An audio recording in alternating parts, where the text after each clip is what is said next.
നമസ്കാരം. ഇത് പുണ്യകാലം. വ്രതശുദ്ധി കൊണ്ട് പരിശോഭിതമാകുന്ന റംസാനും രാമായണ പാരായണം കൊണ്ട് പരിപൂതമാകുന്ന കർക്കിടക മാസവും ഒരുമിച്ച് വരുന്നു.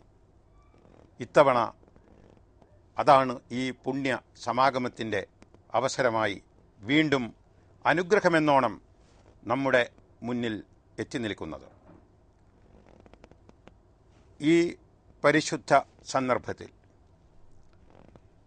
വിശുദ്ധ ഖുർആൻ മനുഷ്യരാശിക്ക് വേണ്ടി അവതരിച്ച റംസാൻ മാസത്തിൻ്റെ പുണ്യപൂരിതമായ വിശേഷങ്ങളെക്കുറിച്ച് സംസാരിക്കാൻ പാളയം ഇമാം മൗലവി ജമാലുദ്ദീൻ മങ്കട അവർകളും രാമായണ കഥാ സാഗരത്തിൻ്റെ അനവധ്യ സുന്ദരമായ മനുഷ്യഭാവുകത്തെക്കുറിച്ചും സാർവജനീനവും സാർവകാലികവുമായ രാമായണ ധർമ്മങ്ങളുടെ പ്രസക്തിയെക്കുറിച്ചും സംസാരിക്കാൻ സ്കൂൾ ഓഫ് ഭഗവത്ഗീതയുടെ സ്വാമി സന്ദീപാനന്ദഗിരിയും നമ്മോടൊപ്പമുണ്ട്. ആദരണീയനായ ഇമാം, വിശുദ്ധ ഖുർആൻ എല്ലാ യുഗങ്ങളെയും കാലങ്ങളെയും അതിജീവിച്ചുകൊണ്ട് മനുഷ്യവംശത്തിന് മാത്രമല്ല പ്രപഞ്ചത്തിന് ആകമാനം ഒരു പ്രകാശഗോപുരമായി നിലനിൽക്കുന്നതിൻ്റെ ആ ആത്മീയ സത്ത എന്താണ്? മനുഷ്യനെയും പ്രപഞ്ചത്തെയും ഉൾപ്പെടെ സൃഷ്ടിച്ച പ്രപഞ്ചനാഥനാണ് ഇതിൻ്റെ അതോറിറ്റി എന്നതാണ് അതിൻ്റെ കാരണം. ഈ പ്രപഞ്ചത്തെ സൃഷ്ടിച്ചിരിക്കുന്ന നാഥന് ഈ പ്രപഞ്ചത്തിൻ്റെ ഘടന അറിയാം. മനുഷ്യനെ സൃഷ്ടിച്ച തമ്പുരാന് മനുഷ്യൻ്റെ ശക്തി ദൗർബല്യങ്ങളും അറിയാം. അതുകൊണ്ട് എല്ലാ കാലത്തും മനുഷ്യന് അനുയോജ്യമായ, നിലനിൽക്കുന്ന, ഉൾക്കൊള്ളാൻ കഴിയുന്ന, മനുഷ്യബുദ്ധിക്ക് യോജിക്കുന്ന നിയമങ്ങളും ശാസനകളും ആദർശ വിശ്വാസ ആരാധനാ രീതികളുമാണ് അതിനകത്ത് നിലകൊള്ളുന്നത്. അത് മനുഷ്യൻ കണ്ടെത്തുകയും പഠിക്കുകയും ചെയ്ത് അവൻ്റെ ജീവിതത്തിലേക്ക് സ്വാംശീകരിച്ചെടുത്താൽ വ്യക്തി, കുടുംബം, സമൂഹം, രാഷ്ട്രം എന്ന തലത്തിലുള്ള നമ്മുടെ ഈ വിവിധ മുഖങ്ങളോടുകൂടിയുള്ള പ്രവർത്തന മണ്ഡലം താളാത്മകമായിട്ട് മുന്നോട്ട് പോകും. ഒപ്പം ദൈവവും മനുഷ്യരും പ്രകൃതിയും തമ്മിലുള്ള ബന്ധത്തിനും ഇഴയടുപ്പം ഉണ്ടാകും. അതുകൊണ്ടാണത് സാർവലൗകികമായും സാർവജനീനമായും നിലനിന്ന് പോകാനുള്ള ന്യായം. ആദരണീയനായ സ്വാമിജി, തീർച്ചയായും ശ്രീരാമൻ പുരുഷധർമ്മത്തിൻ്റെയും രാജധർമ്മത്തിൻ്റെയും പ്രതീക പുരുഷനായി വാഴ്ത്തപ്പെടുന്നു, അറിയപ്പെടുന്നു. അതേസമയം മനുഷ്യധർമ്മ സങ്കടങ്ങളുടെ പ്രവിശാലതയിൽ ഉന്നയിക്കപ്പെടുന്ന നിരവധി ചോദ്യങ്ങൾക്ക് സ്വതാകരണം ഉത്തരം നൽകുക എന്നുള്ള ഒരു നിതാന്ത കർത്തവ്യവും രാമായണം അനുഷ്ഠിക്കുന്നു. എത്രത്തോളം രാമായണം ഇന്ത്യൻ സംസ്കൃതിയുടെയും മനുഷ്യവംശത്തിൻ്റെ പൊതുവായ ബോധതലത്തിൻ്റെയും രംഗവേദിയിൽ പ്രസക്തമാണ് എന്നും. നേരത്തെ ആദരണീയനായിട്ടുള്ള ഇമാം വിശുദ്ധ ഖുർആനെ കുറിച്ച് പറഞ്ഞതുപോലെ നാരദരോട് ചോദിക്കുന്ന അവർ രാമായണത്തിൻ്റെ ഒരു സന്ദർഭം ഉണ്ട്, അതിൻ്റെ രചനയുടെ സന്ദർഭം. അതിലെ ചോദ്യം തന്നെ ഇതാണ്: കോന്വസ്മിൻ സാമ്പ്രദേ ലോകേ ഗുണവാൻ തത്ര വീര്യവാൻ. ഈ സാമ്പ്രദായിക ലോകത്തിൽ ഗുണവാനായിട്ടും അത്ര തന്നെ വീര്യവാനായിട്ടും ആരാണുള്ളത്? അതിന് ഉത്തരം രാമനാണ് എന്ന് പറഞ്ഞുകൊണ്ട് രാമൻ്റെ ചരിതം പറയുകയാണ്. അപ്പോൾ തീർച്ചയായിട്ടും മാനുഷിക ഭാവങ്ങൾ തന്നെയാണ് രാമായണത്തിലെ കേന്ദ്രമായിട്ടുള്ള അതുകൊണ്ടാണ് രാമോ വിഗ്രഹവാൻ ധർമ്മ, ധർമ്മത്തിൻ്റെ വിഗ്രഹമാണ് രാമൻ എന്ന് പറയുന്നത്. മാത്രമല്ല, രാമായണത്തിൽ അങ്ങ് നേരത്തെ പറഞ്ഞതുപോലെ എന്താ പറയുക, സംശയങ്ങൾ അല്ലെങ്കിൽ പലതിനും പല ചോദ്യങ്ങൾക്കും ഉത്തരം തരാൻ ബാധ്യസ്ഥമായിട്ടുള്ള ഒരു കൃതിയാണ്. കാരണം അങ്ങേയറ്റം സംഘർഷങ്ങളെ നിറച്ചുകൊണ്ട് രാമായണം രചിക്കപ്പെട്ടിരിക്കുക. അപ്പോൾ അവിടെയൊക്കെ നമുക്ക് എന്തുകൊണ്ട് ഇപ്പോൾ സീതയെ രാമൻ ഉപേക്ഷിച്ചു, ഇത് ന്യായമാണോ എന്നുള്ള ചോദ്യങ്ങളൊക്കെ ഇപ്പോഴും വളരെ ശക്തമാണ്. അതുപോലെ ബാലിയെ വധിച്ചത് ന്യായമാണോ? ഇങ്ങനെ കുറേ ന്യായ അന്യായങ്ങളുടെ നമ്മുടെ ജീവിതം അത് തന്നെയാണല്ലോ. നമ്മൾ അച്ഛനോട് പെരുമാറിയത് ശരിയാണോ, അമ്മയോട് പെരുമാറിയത് ശരിയാണോ, ഭാര്യയോട്, കുട്ടികളോട്, ഓഫീസിൽ, ഇങ്ങനെ ഇതാണ് ജീവിതം. ജീവിതം എന്ന് പറഞ്ഞാൽ ഇതാണ് ധർമാധർമ്മങ്ങളുടെ സംഘർഷപൂരിതമായിട്ടുള്ള ഒരു യാത്ര. രാമായണവും അത് തന്നെയാണ് ചർച്ച ചെയ്യുന്നത്. ആദരണീയനായ ഇമാം, റംസാൻ തീർച്ചയായിട്ടും ആ വിശുദ്ധ മാസത്തിൽ സ്വർഗത്തിൻ്റെ വാതിലുകൾ തുറക്കപ്പെടുകയും നരകത്തിൻ്റെ വാതിലുകൾ കൊട്ടി അടക്കപ്പെടുകയും ചെകുത്താൻ ലോഹച്ചങ്ങലകളിൽ ബന്ധിതനാവുകയും ചെയ്യുന്നു എന്ന മുക്തമായ ഒരു സൂചനയുണ്ട്. എന്താണ് അതുകൊണ്ട് യഥാർത്ഥത്തിൽ ഉദ്ദേശിക്കുന്നത്? അത് തിരുനബി സല്ലല്ലാഹു അലൈഹി വസല്ലം, പ്രവാചകൻ മുഹമ്മദ് നബി പീസ് ബി അപ്പോൺ ഹിം, അദ്ദേഹം ഈ വിശുദ്ധ റമദാനിൻ്റെ സവിശേഷമായ ചൈതന്യത്തെ നമുക്ക് പഠിപ്പിച്ചു തന്ന കൂട്ടത്തിലെ ഒരു അധ്യാപനമാണ്, തിരുവചനമാണ്. അതായത് മൊത്തം സമൂഹം, പ്രകൃതി ഉൾപ്പെടെ ഭക്തിസാന്ദ്രമായ അന്തരീക്ഷത്തിലേക്ക് മാറും എന്നാണ് റമദാനിനെ കുറിച്ചുള്ള അധ്യാപനം. ഇത് ഒരു മാലാഖ വിളിച്ചു പറയൂത്തരെ ഓരോ പ്രഭാതത്തിലും. ഈ റമദാൻ സമാഗതമാകുമ്പോൾ യാ ബാഗിയൽ ഖൈരി അഖ്ബിൽ വയാ ബാഗിയ ഷർറി അദ്ബിർ, നന്മ ആഗ്രഹിക്കുന്ന മനുഷ്യരെ നിങ്ങൾ മുന്നോട്ട് വരിക, തിന്മേച്ചുക്കളായ ആളുകൾ മാറി നിൽക്കട്ടെ, അവർക്ക് പറ്റിയ ഇടമല്ല ഇത് എന്നാണ്. അപ്പോൾ തിന്മ എന്നത് അധർമ്മം, പൈശാചികതയുടെ അടയാളമാണ്, പൈശാചികതയാണ്. പൈശാചിക വൃത്തി കുറയുകയും ആത്മീയമായ ഉത്കർഷം നേടി നന്മയിലേക്ക് മൊത്തം സമൂഹം ഉന്മുഖമാവുകയും ചെയ്യുന്ന ഒരു അന്തരീക്ഷം സംജാതമാകും. നന്മയിലൂടെ മുന്നേറുന്ന മനുഷ്യർ നരകമോചിതരാവുകയും സ്വർഗത്തിൽ പ്രവേശിപ്പിക്കപ്പെടുകയും ചെയ്യും. അപ്പോൾ സ്വർഗത്തിൻ്റെ കവാടം തുറന്നു വെക്കപ്പെടും. ഒരുപാട് പേർ സ്വർഗത്തിലേക്ക് ആനയിക്കപ്പെടാൻ കാരണമാകുന്ന നിമിത്തങ്ങൾ ധർമ്മ പ്രവർത്തന മാർഗത്തിൽ ഉണ്ടായിത്തീരും. തിന്മയിൽ നിന്ന് അവർ മാറി നിൽക്കുന്നതോടുകൂടി നരകത്തിലേക്കുള്ള ആളുകളുടെ യാത്ര കുറയുകയും ചെയ്യും. ഈ അധർമ്മത്തിൻ്റെ വക്താവായ ചെകുത്താൻ അവൻ ശരിക്കും ഇടമില്ലാതെ ഓടിപ്പോകുന്ന അവസ്ഥ സംഭവിക്കും. ഇത് വളരെ ഭംഗിയായിട്ട് പ്രവാചകൻ മുഹമ്മദ് നബി ഈ ആത്മീയ അന്തരീക്ഷത്തെ നമുക്ക് പഠിപ്പിച്ചു തരുന്ന ഒരു വാക്യമാണ് അങ്ങ് പറഞ്ഞ വാക്യം. ആദരണീയനായ സ്വാമിജി, അലസമായ ദേഹവും അലസമായ മനസ്സും വിമലീകരിക്കുവാനും വിശ്വാസത്തിൻ്റെ വിശുദ്ധിയിൽ നന്മയിലേക്ക് കേന്ദ്രീകരിക്കുവാനും രാമായണ പാരായണം പൊതുവെ എക്കാലത്തും എല്ലാവർക്കും ഉപകരിക്കും എന്നുള്ള ഒരു നിരീക്ഷണമുണ്ടല്ലോ, അതേക്കുറിച്ച്. ശരിക്കും ഈ മാസം ശരിക്കും പറഞ്ഞാൽ ഹിന്ദുക്കളെ സംബന്ധിച്ച് അല്ലെങ്കിൽ ഈ സംസ്കാരത്തെ സംബന്ധിച്ച് വളരെ വിശേഷപ്പെട്ടതാണ്. അതായത് എപ്പോഴും 4 മാസം ഇത് ചാതുർമാസ്യ വ്രതം എന്ന് പറയും. ചാതുർമാസ്യ വ്രതം വളരെ പ്രധാനപ്പെട്ടതാണ്. അതിപ്പോൾ കഴിഞ്ഞ മാസം തുടങ്ങി, ഇനിയിപ്പോൾ അടുത്ത മാസം കൂടെ ഉണ്ടാവും. ഇതിൽ നമുക്ക് ഈ പാരായണം, അതുപോലെ തീർത്ഥാടന, ക്ഷേത്ര ദർശനം, ഇതുപോലെ ഈ സന്യാസവൃത്തിയെ സ്വീകരിക്കൽ, ഇങ്ങനെയുള്ള ആധ്യാത്മിക കാര്യങ്ങൾക്ക് ഏറ്റവും അനുയോജ്യമായിട്ടുള്ള സമയമാണ്.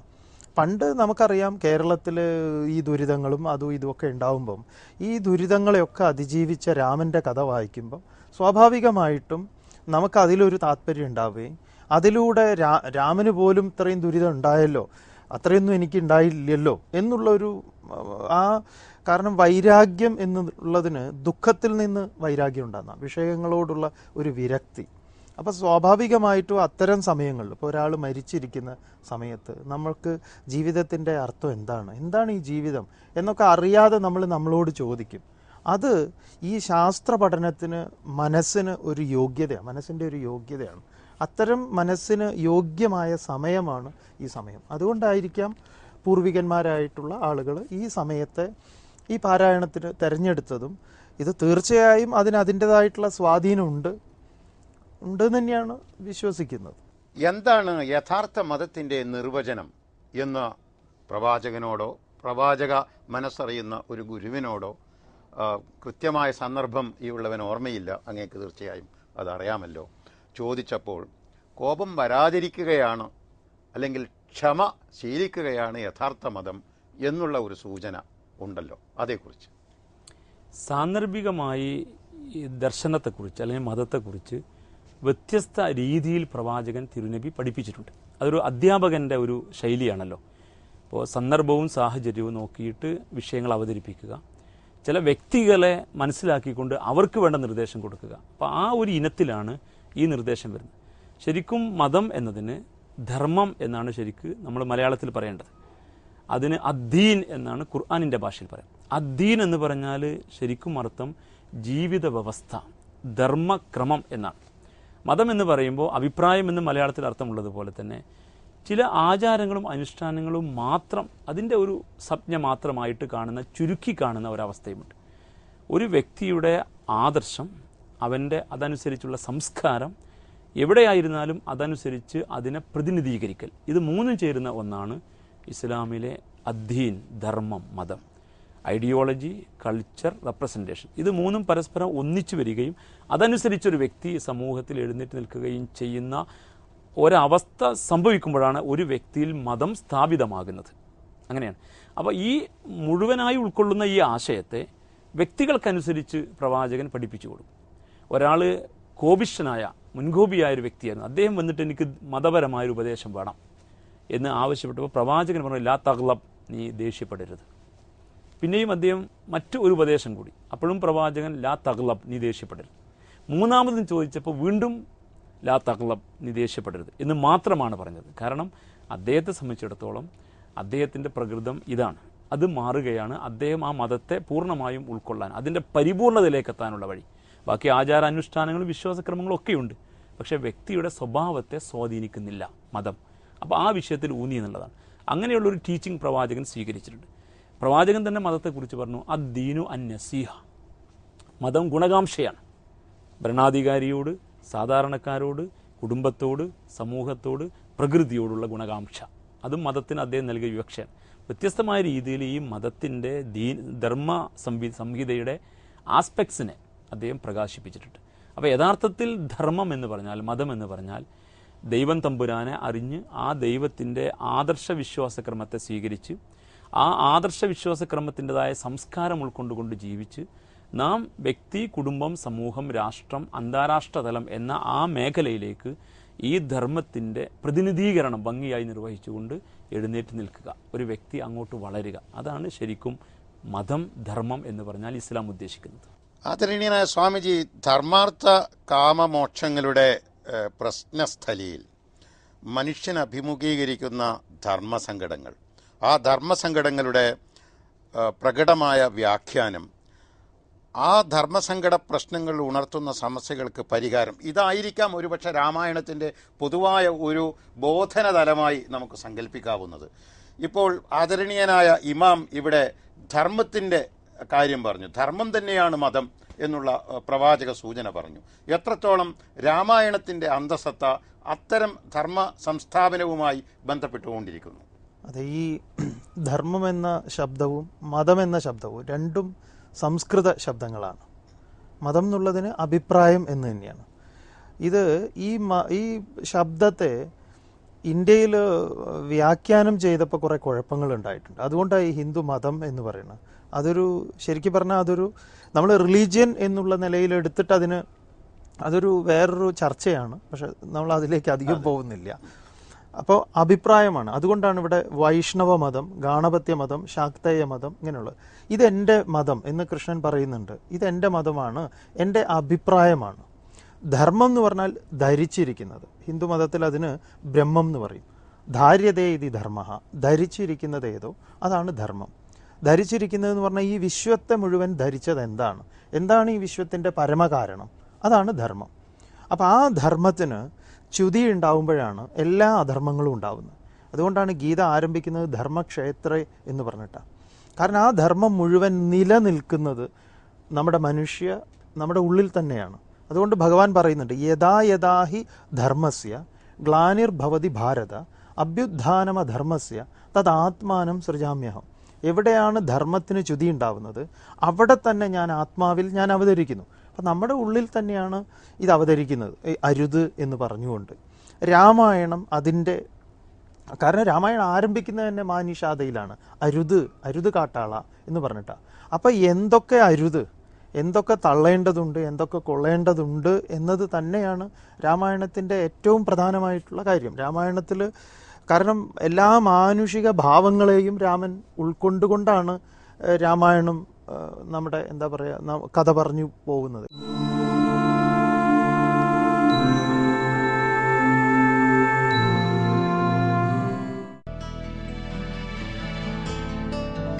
Jai Hind TV, for the family, for the nation.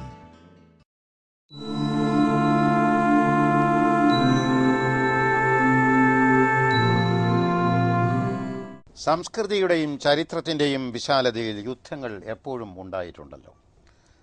വിശുദ്ധ റംസാൻ മാസത്തിലും വളരെ നിർണായകമായ ബദർ യുദ്ധം നടന്നു. യുദ്ധത്തിൽ വളരെ നിസ്തുലമായ വിജയം നേടി ശത്രുവിനെ കീഴടക്കിയതിനു ശേഷം പ്രവാചകന്റെ നേതൃത്വത്തിലുള്ള വിജയസേന ആവശ്യപ്പെട്ടത് ഒരു വളരെ കൗതുകകരമായൊരു കാര്യമാണ് എന്ന് വായിച്ചറിയാൻ പറ്റിയിട്ടുണ്ട്. അതായത് നിരക്ഷരരായ 10 പേരെ വീതം അക്ഷരം ശീലിപ്പിക്കുവാൻ തയ്യാറാവുക എന്നുള്ളതാണ് മോചനദ്രവ്യമായി ആവശ്യപ്പെട്ടത്. യുദ്ധം തീർച്ചയായും ഇസ്ലാമിൻ്റെ ആദ്യകാലത്ത് പ്രവാചകന്റെ നേതൃത്വത്തിൽ അനിവാര്യമായ ഒരു ശുദ്ധീകരണ ദൗത്യം തന്നെയായിരുന്നു. യഥാർത്ഥത്തിൽ ഇസ്ലാമിൻ്റെ കാഴ്ചപ്പാടിൽ യുദ്ധം എത്രത്തോളം നന്മയാണ്, എത്രത്തോളം തിന്മയാണ്, അതിൻ്റെ സമവാക്യം എവിടെയാണ് ആദരണീയനായ ഇമാം? യുദ്ധം എന്നത് അനിവാര്യമായ ഒരു തിന്മയാണ്. അങ്ങനെയാണ് ഇസ്ലാം അതിനെ കാണുന്നത്. മഹാനായ പ്രവാചകൻ തിരുനബി വളരെ മർദ്ദിതനായി തൻ്റെ അനുയായികളുടെ കൂടെ മക്കയിൽ 13 കൊല്ലക്കാലം ജീവിച്ചിട്ടുണ്ട്. അദ്ദേഹത്തെ കൊന്നുകളയാൻ വേണ്ടി ഗോത്രപ്രമുഖരെല്ലാവരും ഒന്നിച്ച് വീട് വളഞ്ഞ ഒരു ഘട്ടം വരെ സംഭവിച്ചു. ഏതെങ്കിലും ഒരു ഗോത്രത്തിലെ ഒരു അംഗം കൊന്നുകളഞ്ഞാൽ പ്രവാചകന്റെ കുടുംബക്കാർ പകരം വീട്ടുമോ എന്ന് ഭയന്നിട്ടാണ് എല്ലാ ഗോത്രക്കാരും കൂടിയിട്ട് ഒന്നിച്ച് വെട്ടണം എന്ന് തീരുമാനിച്ചു. അത്തരമൊരു ഘട്ടത്തിലാണ് പ്രപഞ്ചനാഥൻ അള്ളാഹുവിൻ്റെ ഇടപെടൽ കൊണ്ട് അവിടെ കണ്ണിൽപ്പെടാതെ പ്രവാചകൻ സുരക്ഷിതമായി മദീനയിലെത്തുന്നത്. ദിവസങ്ങൾ കൊണ്ട് നടന്നൊരു പ്രക്രിയ. മദീനയിൽ വന്നതിന് ശേഷം 2 വർഷം കഴിഞ്ഞിട്ടാണ്, 2 വർഷം തികഞ്ഞ ഘട്ടത്തിലാണ് ഒരു റമളാനിലെ 17-ാം ദിനത്തിൽ ബദർ യുദ്ധം നടക്കുന്നത്. സുരക്ഷിതമായി മദീനയിൽ ജീവിച്ചു കൊണ്ടിരുന്ന മുസ്ലിം സമൂഹത്തെ അവിടെ നിൽക്കാൻ അനുവദിക്കുകയില്ല. നാട് വിട്ടു പോന്നതിന് ശേഷവും മക്കക്കാർ ഒന്നിച്ചുകൂടി മദീനയെ തകർക്കാൻ നിരന്തരമായ ശ്രമങ്ങൾ നടത്തിക്കൊണ്ടിരിക്കുന്ന ഒരു പശ്ചാത്തലത്തിലാണ് ആദ്യമായി സായുധ സമരത്തിന് അള്ളാഹു അനുവാദം കൊടുക്കുന്നത്. അപ്പോൾ മക്കക്കാർ പൊതുവെ മുഹമ്മദിനെയും അനുചരന്മാരെയും ഒന്ന് ഭീരുക്കളെന്നാണ് വിളിച്ചിരുന്നത്. കയ്യിൽ ആയുധമുണ്ടായിട്ടും ഉപയോഗിക്കാൻ അറിയാത്തവർ. കാരണം അവർ ബോധപൂർവ്വം ഹിംസ വേണ്ടെന്ന് വെച്ചവരാ. പക്ഷേ മദീന ഒരു ഇസ്ലാമിക രാഷ്ട്രമായി മാറി.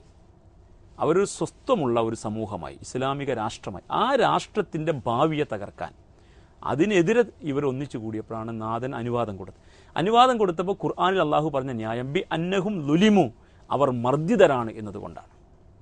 മർദ്ദിതരായ ഇവർക്ക് അനുവാദം കൊടുത്തിരിക്കുന്നു ആയുധമെടുക്കാൻ. അങ്ങനെയാണ് അള്ളാഹു തന്നെയാണ് അവരെ യുദ്ധമുഖത്തേക്ക് കൊണ്ടുവരുന്നത്. പ്രവാചകൻ മുഹമ്മദ് നബിയും അനുചരന്മാരും ശത്രുക്കളെ പ്രതീക്ഷിച്ചല്ല പോയത്. മക്കക്കാരുടെ കച്ചവട സംഘത്തിന് ഒരു ഭീഷണി സൃഷ്ടിക്കണം. അവർ മദീനയുടെ ചാരത്തുകൂടി ഇങ്ങനെ സ്വൈരവ്യവഹാരം നടത്താൻ പാടില്ല. കാരണം കച്ചവടത്തിൻ്റെതായ വരവിൽ മദീനയെ ആക്രമിക്കാം. അപ്പോൾ അത് സംഭവിക്കണം, ആ റൂട്ടിൽ ഒരു തടസ്സം സൃഷ്ടിക്കണം എന്ന് ആഗ്രഹിച്ചാണ് പുറപ്പെട്ടത്. പക്ഷേ അള്ളാഹു അവരെ യുദ്ധമുഖത്തേക്ക് എത്തിക്കാണിച്ചത്. അതുകൊണ്ട് തന്നെ ഖുർആൻ അള്ളാഹു പറയുന്നുണ്ട്, നിങ്ങൾ തീയതി കുറിച്ചിട്ടാണ് ഈ യുദ്ധം നടത്താൻ തീരുമാനിച്ചെങ്കിൽ അത് നടക്കുമായിരുന്നില്ല. പക്ഷെ നാം ആണ് തീയതി കുറിച്ചത്.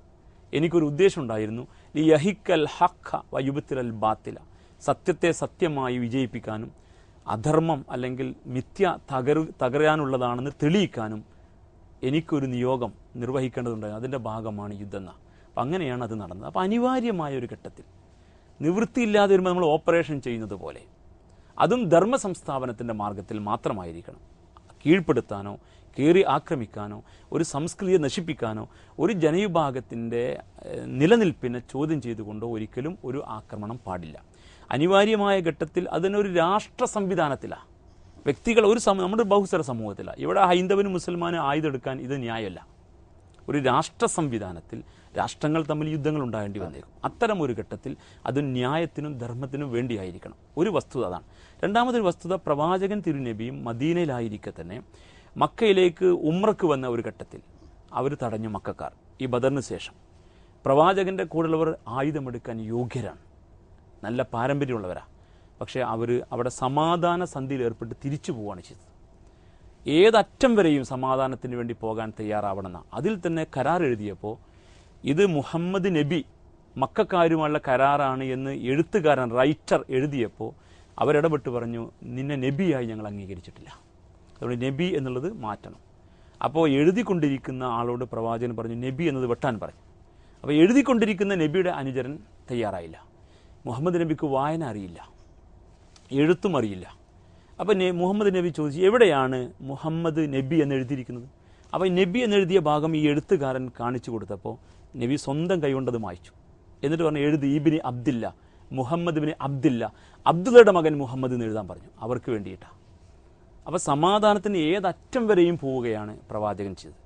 യുദ്ധം നടക്കുമ്പോൾ തന്നെ പ്രവാചകൻ്റെ നിർദ്ദേശം മുഖത്ത് വെട്ടരുത്, പിന്തിരിഞ്ഞ് ഓടുന്നവരെ വെട്ടരുത്, കുടിവെള്ളം കലക്കരുത്, കൃഷി നശിപ്പിക്കരുത്, വൃദ്ധരെയും കുട്ടികളെയും പിടികൂടാൻ പാടില്ല, ശത്രുവിനോട് നേർക്കുനേരെയാണ് പോരാടേണ്ടതെന്ന്. അങ്ങനെ ഒരുപാട് നിയമങ്ങൾ, യുദ്ധരംഗത്തെ ധർമ്മ നിയമങ്ങൾ പഠിപ്പിച്ച പ്രവാചകനാണ്. നാലാമതായി അങ്ങ് പറഞ്ഞതുപോലെ യുദ്ധത്തിൽ ബന്ദികളായവരെ അവരെ ഗുരുക്കന്മാരായിട്ടാണ് സ്ഥാപിച്ചത്. അഥവാ ഞങ്ങളുടെ കുട്ടികളിൽ 10 പേരെ നിങ്ങൾ അക്ഷരാഭ്യാസം നൽകുക, നിങ്ങൾ ഞങ്ങളുടെ അതിഥികളായിരിക്കും, അതുകൊണ്ട് ഞങ്ങളുടെ കുട്ടികളെ ഗുരുനാഥന്മാരുമായിരിക്കും, അക്ഷരാഭ്യാസം ചെയ്യിക്കുന്ന മുറക്ക് നിങ്ങൾക്ക് സ്വസ്ഥമായി തിരിച്ചു പോകാം. അങ്ങനെ ഒരു രീതി അദ്ദേഹം സ്വീകരിച്ചു. അപ്പോൾ യുദ്ധത്തെക്കുറിച്ചുള്ള വ്യത്യസ്തമായൊരു കൺസെപ്റ്റാണ് ഇസ്ലാമിൻ്റേത്. അനിവാര്യമായി വരുന്ന ഘട്ടത്തിൽ ഒരു അനിവാര്യമായ തിന്മ എന്ന നിലക്കാണ് ഇസ്ലാം അതിനെ കാണാറുള്ളത്. രാമരാവണ യുദ്ധം ഒരുപക്ഷെ ലോകേതിഹാസങ്ങളിൽ നന്മയും തിന്മയും തമ്മിലുള്ള അതിഘോരമായ സങ്കരത്തിൻ്റെ ഒരു വലിയ തലമാണല്ലോ. അതേസമയം പരാജിതനായതിനു ശേഷം ശിരസ് ഭേദിച്ചുകൊണ്ട് വരത്തിനു വേണ്ടി അർപ്പിക്കുന്ന ആ രാവണൻ്റെ വ്യക്തിത്വം കണ്ട് രാവണൻ്റെ ഗുണഗണങ്ങളെ ശ്രീരാമൻ തന്നെ പുകഴ്ത്തുന്ന ഭാഗം ഉണ്ട്. ഒരുപക്ഷെ ശത്രുവിൻ്റെ ഗുണമേന്മകൾ ഉൾക്കൊണ്ടുകൊണ്ട് തന്നെയും ധർമ്മത്തിന് വേണ്ടിയും നീതിക്ക് വേണ്ടിയും പടവെട്ടേണ്ടി വരുന്ന അവസരം എന്ന രീതിയിലും രാമരാവണ യുദ്ധത്തെ കാണാമല്ലോ. എന്താണ് രാമായണത്തിലെ വിവിധ സങ്കര രംഗങ്ങൾ, യുദ്ധമുഹൂർത്തങ്ങൾ അനുവാചകന് നൽകുന്ന ഒരു ഗുണപാഠം? രാമായണ യുദ്ധമാണെങ്കിലും മഹാഭാരത യുദ്ധമാണെങ്കിലും ഈ യുദ്ധത്തിന് മുൻപായിട്ട് എന്താണ് യുദ്ധം എന്ന് പറയുന്നുണ്ട്. ഇപ്പം മഹാഭാരത യുദ്ധത്തിൻ്റെ തൊട്ട് മുൻപ് പറയുന്നതാണ് അതിലേറ്റവും പ്രധാനപ്പെട്ടതായിട്ടുള്ള ഭഗവത്ഗീത. ഭഗവത്ഗീതയിൽ അർജുനനോട് ഭഗവാൻ പറയുന്നതുണ്ട്, സുഖിമാന്മാർക്കായിട്ടുള്ള അപൂർവം ആളുകൾക്ക് മാത്രം കൈവരുന്നതാണ് അർജുന ഈ യുദ്ധം. ഈദൃശം യുദ്ധം സുഖിന ക്ഷത്രിയാ പാർത്ഥ ലഭന്തേ യുദ്ധം ഈദൃശം സ്വർഗദ്വാരം അപാവൃതം. ഇത് നിനക്ക് സ്വർഗത്തിലേക്ക് പ്രവേശിക്കാനുള്ള ഒരു അപൂർവമായ അവസരമായിട്ടുള്ള യുദ്ധമാണ്. ക്ഷത്രിയനെ സംബന്ധിച്ച് യുദ്ധം ചെയ്യുക എന്നുള്ള ജോലി അയാൾക്ക് അതൊരു അപൂർവമായിട്ട് കിട്ടുന്നതല്ല, അയാൾക്ക് സ്വാഭാവികമായിട്ട് അയാൾ കിട്ടുന്നതാണ്. അയാളുടെ ജോലി തന്നെ യുദ്ധമാണ്. അപ്പോൾ ഭഗവാൻ പറയുന്നു ഈ യുദ്ധം, ഈദൃശം യുദ്ധം എന്ന് പറയുമ്പം ഇത് വേറെ എന്തോ ഒരു യുദ്ധമാണ്, ഒരു പ്രത്യേക യുദ്ധമാണ് എന്ന് പറഞ്ഞാൽ അർജുനനോട് ചെയ്യേണ്ടുന്ന യുദ്ധമാണ്, പുറത്ത് ചെയ്യേണ്ടുന്നതല്ല. അതിൽ ഭഗവാൻ 2 ആയുധങ്ങളെക്കുറിച്ച് പറയുന്നുണ്ട്. ജ്ഞാനാസിന, അറിവിൻ്റെ വാളുകൊണ്ട്, ചിത്വ ഏനം, ഈ ഏനം സംശയം, ഈ സംശയത്തെ മുഴുവൻ നീ ഛേദിക്കൂ. പിന്നെ പറയുന്നൊരു വാള് അസംഗശസ്ത്രേണ, ഡിറ്റാച്ച്മെൻ്റ് ആകുന്ന വാളുകൊണ്ട് ദൃഢേന ചിത്വ, യാതൊരു ദാർക്ഷിണ്യവും കൂടാതെ യുദ്ധം ചെയ്യൂ അർജുന. രാമായണത്തിൽ വരുന്ന സമയത്ത് രാവണൻ്റെ പക്ഷത്തിൽ നിന്ന് പോന്ന വിഭീഷണൻ രാമനോട് ചോദിക്കുക, അല്ലയോ രാമ, അങ്ങേക്ക് വേണ്ടത്ര യുദ്ധസന്നാഹങ്ങളൊന്നുമില്ല, അതേസമയം രാവണന് എല്ലാ സന്നാഹങ്ങളും ഉണ്ട്, രാവണന് രഥമുണ്ട്, പിന്നെ മറ്റു സൗകര്യങ്ങളൊക്കെ ഉണ്ട്, അങ്ങേക്ക് വിഭീഷണൻ പറയുന്നത് കാലിൽ ചെരുപ്പ് പോലും ഇല്ലാതെ അങ്ങ് എങ്ങനെയാണ് യുദ്ധത്തിൽ രാവണനെ ജയിക്കാൻ പോകുന്നത് എന്ന് ചോദിക്കുന്ന സമയത്ത് രാമൻ വിഭീഷണന് നൽകുന്നതാണ് വിഭീഷണ ഗീത എന്ന് പറയും. ഈ വിഭീഷണ ഗീതയിൽ രാമൻ പറയാണ്, എൻ്റെ യുദ്ധ സാമഗ്രികൾ എന്താണ്, ഞാൻ എങ്ങനെയാണ് യുദ്ധം ചെയ്യുന്നത്, രാവണനെ വധിക്കുന്നത്. അവിടെ എല്ലാം സിംബോളിക്കായിട്ടുള്ള കാര്യങ്ങളാണ്. എൻ്റെ രഥം എന്താണ്, എൻ്റെ രഥചക്രം എന്താണ്, എൻ്റെ ആവനാഴി എന്താണ്, പ്രണവോ ധനു ശരോഹി ആത്മാ ബ്രഹ്മതൽ ലക്ഷ്യമുച്യതേ. രാവണൻ എന്ന് പറഞ്ഞാൽ ദശമുഖനാണ്. ദശമുഖൻ എന്ന് പറഞ്ഞാൽ 10 തലയുള്ളവൻ എന്നല്ല, 10 ഇന്ദ്രിയങ്ങളിലേക്കും ഈ ലോകവിഷയങ്ങളിലേക്ക് ഇറങ്ങിയിട്ടുള്ളവൻ. ആ ലോകവിഷയങ്ങളെ ഉന്മൂലനം ചെയ്ത് സ്വരൂപത്തെ സാക്ഷാത്കരിക്കുന്ന ഒരു ആന്തരിക യുദ്ധം തന്നെയാണ് മഹാഭാരത യുദ്ധവും രാമായണ യുദ്ധവും. യുദ്ധം ആര് ചെയ്യുകയാണെങ്കിലും അത് അധർമ്മമാണ്. ഇപ്പോൾ തന്നെ നോക്കൂ, നമുക്ക് തോന്നുന്നത് ഇസ്ലാം മതത്തിലെ ബദർ യുദ്ധമാണെങ്കിലും ഒക്കെ നമ്മൾ തത്വവിചാരം ചെയ്യപ്പെടേണ്ടതുണ്ട്. കാരണം മുഹമ്മദ് നബി അതിൻ്റെ സൂചന അതിൽ നൽകിയിട്ടുണ്ട്. ഇദ്ദേഹം തൊട്ടു മുമ്പ് പറഞ്ഞു കഴിഞ്ഞു, യുദ്ധത്തിൽ പാലിക്കേണ്ടുന്ന മര്യാദകൾ പാലിക്കേണ്ടതുണ്ട്. വൃദ്ധന്മാരോട്, സ്ത്രീകളോട്, കുട്ടികളോട്, യുദ്ധത്തിൽ പുറംതിരിഞ്ഞോടുന്നവരോട് ഈ മര്യാദകൾ ഏത് യുദ്ധത്തിലാണ് നമുക്ക് പാലിക്കാൻ പറ്റുക? അല്ലെങ്കിൽ നീ അധർമ്മമാണ് ചെയ്യുന്നത്, ഞങ്ങളുടെ മതം പറഞ്ഞിട്ടുണ്ട് എന്ന് പറഞ്ഞ് ഇയാൾ ഇടപെടുമ്പം അതെങ്ങനെ ശരിയാവും? അതുകൊണ്ട് പ്രായോഗിക യുദ്ധം എന്ന് പറയുന്നത് അവനവനോട് തന്നെ ചെയ്യണം. ഏത് മതമായാലും. കാരണം ഇസ്ലാമിന് സംഘർഷം ഒതുക്കാൻ ഒരു വഴിയും ഹിന്ദുവിന് സംഘർഷം ഒതുക്കാൻ വേറൊരു വഴിയൊന്നുമില്ല. നമ്മളൊക്കെ മനുഷ്യന്മാരാണ്. അപ്പോൾ ഈ മനുഷ്യൻ നേരിടുന്ന സംഘർഷം എവിടെയാണ് അതിൻ്റെ കേന്ദ്രസ്ഥാനം? ആ കേന്ദ്രസ്ഥാനം മനുഷ്യ മനസ്സുകളാണ്. അവിടുത്തെ സംഘർഷത്തെ എങ്ങനെ ഉന്മൂലനം ചെയ്യണം? അവിടെയാണ് ദുര്യോധനും ദുശാസനും രാവണനും ഈ പറഞ്ഞ അസുരന്മാർ, എണ്ണിയാലൊടുങ്ങാത്ത അസുരന്മാർ, ഇവരോട് എതിർക്കാൻ വേണ്ടുന്ന രാമനും അയോധ്യ എന്ന് പറഞ്ഞു കഴിഞ്ഞാൽ തന്നെ ആയോധനം നിലച്ച ഭൂമി എന്നാണ്. അയോധ്യ, യോദ്ധാക്കളില്ലാത്ത ഇടം. രാമൻ എന്ന് പറഞ്ഞാൽ സർവേഷു ഭൂതേഷു രമന്തേ ഇതി രാമഃ. അപ്പോൾ അയോധ്യയിൽ രാമൻ ദശരഥൻ ഒരു ഭാഗത്ത് ദശരഥൻ, ഒരു ഭാഗത്ത് ദശകണ്ഠൻ. ദശരഥൻ 10 ദിക്കിലേക്കും ഇന്ദ്രിയങ്ങളെ 10 ദിക്കിൽ നിന്നും ഇന്ദ്രിയങ്ങളെ നിയമനം ചെയ്യാൻ പ്രാപ്തനായിട്ടുള്ളവൻ, യുദ്ധം ചെയ്യാൻ പ്രാപ്തനായിട്ടുള്ളവൻ. മറ്റേത് ദശകണ്ഠൻ, പുറത്തേക്ക്. അതാണ് ഒരു തല പോയി കഴിഞ്ഞാൽ വീണ്ടും തല വരുന്നത്. ഇന്ന് നമ്മളൊക്കെ ദശകണ്ഠന്മാരാണ്. നമ്മൾ ഒരുപാട് ആക്ടിവിറ്റിയിൽ ഏർപ്പെട്ടുകൊണ്ടിരിക്കുന്നു. ആദരണീയനായ ഇമാം, തീർച്ചയായും പ്രവാചകനായ നബി തിരുമേനിയുടെ ജീവിതത്തിൽ അന്യാദൃശ്യമായ പല സന്ദർഭങ്ങളും എക്കാലത്തെയും അനുഭവ പാഠങ്ങളായി മനുഷ്യരാശി ഉൾക്കൊള്ളുന്നുണ്ട്. പ്രേയസിയായ ജീവിത പങ്കാളിയായ ഖദീജയുടെ അടുത്തെത്തി ആദ്യത്തെ വെളിപാടിന് ശേഷം, ഹിറാ ഗുഹയിൽ നിന്ന് ആദ്യത്തെ വെളിപാടുണ്ടായതിനു ശേഷം എത്തി ആകപ്പാടെ അസ്വസ്ഥനായ, ശാരീരികമായി പോലും അവശതി കൊണ്ടിരിക്കുന്ന നബി തിരുമേനി ഒരു പുതപ്പിനുള്ളിൽ അഭയം പ്രാപിക്കുന്ന വേളയിൽ പോലും ഞാൻ വല്ലാതായിരിക്കുന്നു, എനിക്ക് എന്തെങ്കിലും സംഭവിക്കുമോ എന്ന് പോലും സംശയമുണ്ട് എന്ന് ചോദിച്ചപ്പോൾ, ഒരിക്കലും അസ്വസ്ഥത വേണ്ട, അങ്ങ് ഉത്കൃഷ്ടനാണ്, അങ്ങേക്ക് അതുകൊണ്ടൊന്നും സംഭവിക്കില്ല, എല്ലാം നല്ലതിനാണ് എന്ന് പറയുന്നു. അങ്ങനെയാണെങ്കിൽ ഉത്കൃഷ്ടത നിർവചിക്കുന്ന കാര്യത്തിൽ എത്രത്തോളം വിശുദ്ധ ഖുറാൻ്റെ വ്യാഖ്യാന രൂപത്തിൽ പ്രവാചകന്റെ ഉപദേശങ്ങളും ഉണ്ട്? ഇസ്ലാം പഠിപ്പിക്കുന്നത് ഈ മനുഷ്യൻ ഈ പറയുന്ന ദൈവീക ശാസനകളെ പാലിച്ച് ശുദ്ധ പ്രകൃതിയിൽ തുടരുകയാണെങ്കിൽ മാലാകമാരേക്കാൾ ഉയരാൻ കഴിയുമെന്നാണ്. അതിൽ നിന്ന് വ്യത്യസ്തമായി അവൻ്റെ അധമത്വത്തിലേക്ക് അഥവാ മണ്ണിൻ്റെ അംശത്തിലേക്ക് ഇറങ്ങിയിരിക്കുകയാണെങ്കിൽ മൃഗത്തേക്കാൾ താഴുമെന്നാണ്. അപ്പോൾ ഒന്ന് മൃഗത്തേക്കാൾ അധപ്പതിക്കുന്ന അവസ്ഥ, ഉയർന്നാൽ മാലാകമാരേക്കാൾ ഉയരുന്ന അവസ്ഥ. പ്രവാചകൻ്റെ കാര്യത്തിൽ നിങ്ങൾ പറഞ്ഞ പോലെ 40 വയസ്സ് വരെ അദ്ദേഹത്തിന് ദിവ്യബോധനമില്ല. പക്ഷെ 40 വയസ്സ് വരെ അദ്ദേഹം ആ സമൂഹത്തിൽ അൽ അമീൻ അസ്വാദിഖ്, വിശ്വസ്തനും സത്യസന്ധനുമായി അറിയപ്പെടുന്ന വ്യക്തിത്വമാണ്. ആർക്കും ഒരു അദ്ദേഹത്തെക്കുറിച്ച് ഒന്നും നല്ലതല്ലാതെ പറയാനില്ല. രണ്ടാമതായി അതേ സമയത്തിന് അദ്ദേഹം നല്ല ഒരു സേവകനാണ്. ഖദീജ ബീവി ഈ സമയത്ത് പറയുന്നുണ്ട്, നിങ്ങൾക്കൊരു വിഷമവും വരില്ല, കാരണം അങ്ങ് ഭാരം ചുമക്കുന്നവർക്ക് താങ്ങാണ്, ഇല്ലാത്തവർക്ക് നേടിക്കൊടുക്കുന്നവനാണ്, അഗതികൾക്കും അനാഥർക്കും ഇവിടുത്തെ അടിമകൾക്കും അങ്ങ് ഒരു ആശ്വാസ കേന്ദ്രമാണ്, അതുകൊണ്ട് അങ്ങയെ ദൈവം കൈവിടില്ല എന്നാണ്. അപ്പോൾ ഒരു ഭാഗത്ത് ഈ തെളിഞ്ഞ വിശുദ്ധി, മറുഭാഗത്ത് മനുഷ്യനുള്ള അങ്ങേറ്റത്തെ ദയാവായ്പും കാരുണ്യവും, ഈ 2 മൂല്യങ്ങൾ അദ്ദേഹത്തിന് നേരത്തെ തന്നെ ഉണ്ട്. അത്തരമൊരവസ്ഥയിലാണ് അദ്ദേഹത്തിന് ദിവ്യബോധനം കിട്ടുന്നത്. ദിവ്യബോധനത്തിൻ്റെ ആദ്യ അനുഭൂതിയിലുണ്ടാകുന്ന പങ്കപ്പാടാണ്, അല്ലെങ്കിൽ ദിവ്യബോധനം സ്വീകരിക്കുന്ന, ദൈവിക വെളിപാട് സ്വീകരിക്കുന്ന ഒരു സൃഷ്ടിയിൽ സംഭവിക്കുന്ന ഒരു വല്ലാത്ത ഒരു മാറ്റമാണ് ആ സന്ദർഭത്തിൽ അദ്ദേഹം അനുഭവിച്ചത്. അപ്പോൾ അതിനാണ് ഖദീജ ബീവിയുടെ ആശ്വാസവചനങ്ങൾ. അപ്പോൾ തെളിഞ്ഞ ജീവിത വിശുദ്ധിയും മനുഷ്യപ്പറ്റും ഇത് രണ്ടും ഉള്ള ഒരു വ്യക്തിയിൽ ദൈവികമായ ആദർശം ഉൾക്കൊണ്ടുകൊണ്ട് അതനുസരിച്ച് ജീവിക്കുന്ന നിലപാട് കൂടി ചേരുമ്പോൾ മനുഷ്യന് മാലാകമാരേക്കാൾ വിശുദ്ധനാകാൻ, ഉത്കൃഷ്ടനാകാൻ കഴിയും.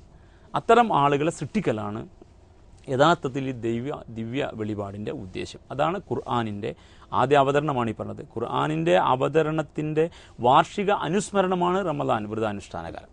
അപ്പോൾ ഈ ഖുർആനിലേക്ക് ശ്രദ്ധ കൊണ്ടുവരികയാണ് ഇസ്ലാം. ശ്രീരാമൻ തന്നെ കൊടിയ ധർമ്മസങ്കടങ്ങൾക്ക് വിധേയനാകുന്നുണ്ട്. സീതാ പരിത്യാഗം എന്നുള്ള ആ വളരെ പ്രത്യേകമായ അവസ്ഥക്ക് തൊട്ടു മുന്നുള്ള ആ തീരുമാനം എടുക്കുന്നതിന് മുമ്പുള്ള ശ്രീരാമൻ്റെ ഹൃദന്തരാളത്തിൽ നടക്കുന്ന ആ ആത്മസംഘർഷം ഒരുപക്ഷെ മനുഷ്യ ചരിത്രത്തിലെ ഏറ്റവും മൗലികമായ സമസ്യയുടെ ഒരു രംഗവേദിയായി മാറുന്നുണ്ട്. അന്വേഷണം സ്വാമിജി ഇതാണ്: എത്രത്തോളം ശ്രീരാമനെ ആശ്വസിപ്പിക്കാൻ മുനിമാരുണ്ട്, വസിഷ്ഠൻ്റെ ഉപദേശമൊക്കെ നമുക്കറിയാം. അതേസമയം സഹകഥാപാത്രങ്ങൾ, അമ്മമാരായാലും ശരി, ഇനി സീതയായാലും ശരി, സഹോദരങ്ങളായാലും ശരി, എത്രത്തോളം ശ്രീരാമൻ ഉപദേശിക്കപ്പെടുന്നുണ്ട് രാമായണത്തിൽ? രാമായണത്തിൽ വാസിഷ്ഠം യോഗവാസിഷ്ടം, കാരണം രാമൻ ചെറുപ്പത്തിൽ തന്നെ വളരെ ചെറുതാവുമ്പോൾ ദുഃഖിതനായ രാമനെ ഇവർ കാണുകയാണ്. അപ്പോൾ ചോദിക്കുന്നുണ്ട് എന്താണ് ദുഃഖത്തിന് കാരണം. അപ്പോൾ തന്നെ രാമൻ പറയുന്നുണ്ട്, അന്ന് കുട്ടിയാണ്, തരവോഭിഹി ജീവന്തി ജീവന്തി പശു പക്ഷിണഃ സജീവതി മനോയസ്യ മനനേ നൈവ ജീവതി. ഞാൻ കാണുന്നു തരുക്കൾ വൃക്ഷങ്ങൾ ജീവിക്കുന്നു, പക്ഷികൾ ജീവിക്കുന്നു, പക്ഷേ ഈ മനുഷ്യൻ ഈ മനസ്സുകൊണ്ട് മനനം ചെയ്യാത്ത ഇവൻ എങ്ങനെയാണ് ജീവിക്കുന്നില്ലല്ലോ.